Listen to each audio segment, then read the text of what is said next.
Ils ont brillé de par la qualité de leur travail et l'excellence de leurs notes durant l'année scolaire. Le lycée d'excellence Alassane Ouattara de Grand Bassam vient de les distinguer afin de récompenser leur mérite.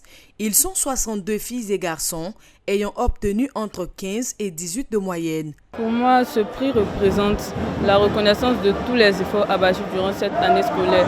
Cela nous montre que les sacrifices qu'on a consentis n'ont pas servi à rien. L'enseignement est très beau de ce lycée parce que c'est le fruit de cet enseignement-là qui m'a permis d'être parmi les meilleurs de ce lycée.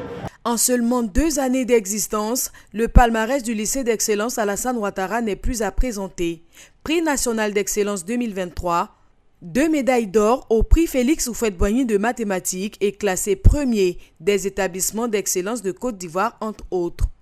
Le lycée d'excellence Alassane Ouattara a offert à la Côte d'Ivoire le meilleur bachelier 2022 avec 348 points, soit 17,40 de moyenne au bac C. Une médaille d'or du meilleur établissement encadreur, prix Houphouët-Boigny couplé avec Miss Mathématiques. Un taux de réussite au bac de 99,40%, couronné par 93 mentions. Partisan de la rigueur et du travail bien accompli, Adama Bictogo, le président de l'Assemblée nationale de Côte d'Ivoire, appelle ses filleuls à plus de solidarité, d'humilité et de rigueur.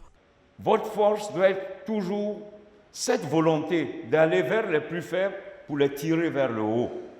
En ce moment, parmi vous, il faut qu'il y ait des leaders. Là, on passe de la formation académique aux leaders. Vous devez être des chefs de demain. Mais le chef de demain, c'est celui qui sait assembler force et faiblesse. C'est celui qui sait assembler compétent et non compétent. Parce que toute personne a toujours une qualité en elle. Mais tout ceci dans l'humilité et dans la solidarité. Pour accéder à ce lycée d'excellence, 2 possibilités, avoir 12 ans et obtenir 161,5 points à l'examen du CEPE. Pour ceux de la 3e, être âgé de 16 ans et avoir une moyenne annuelle pondérée supérieure ou égale à 16. Tous les postulants doivent être de nationalité ivoirienne.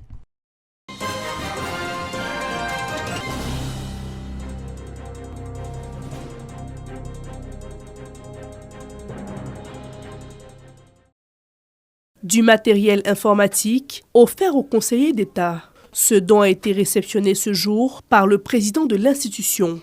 Il comprend entre autres des ordinateurs, des onduleurs, des scanners professionnels, des tablettes et des imprimantes. Le tout pour un montant global de 113 527 835 francs CFA. La cérémonie qui nous réunit ces jours se situe dans le cadre des actions de modernisation de l'administration publique entamé par le projet d'appui à la gestion économique et financière. L'objectif est de renforcer les capacités opérationnelles des structures étatiques en vue d'accroître leur rendement. Monsieur le Président, au regard de la très grande sollicitation dont votre institution fait l'objet, en raison de ses attributions contentieuses et consultatives, nous osons espérer que le matériel remis officiellement ces jours favorisera une plus grande célérité dans le traitement de vos dossiers. Le président du Conseil d'État, Patrice Kwaku Yao, a exprimé sa reconnaissance au ministère en charge des Finances et du Budget et a assuré de la bonne utilisation de ce matériel. Le Conseil d'État exprime toute sa gratitude à Monsieur le ministre des Finances et du Budget pour ce don important qu'il nous fait. Ce matériel nous permettra de moderniser nos services et de rendre les magistrats du Conseil d'État plus efficaces dans le traitement de leurs dossiers. Le Conseil d'État est une institution de la République chargée de juger de la légalité des actes administratifs et du contentieux des élections locales. Quant au PAGEF, c'est un projet d'appui institutionnel au gouvernement ivoirien d'un montant de 17 107 milliards de francs CFA financé conjointement par la Banque africaine de développement et l'État de Côte d'Ivoire.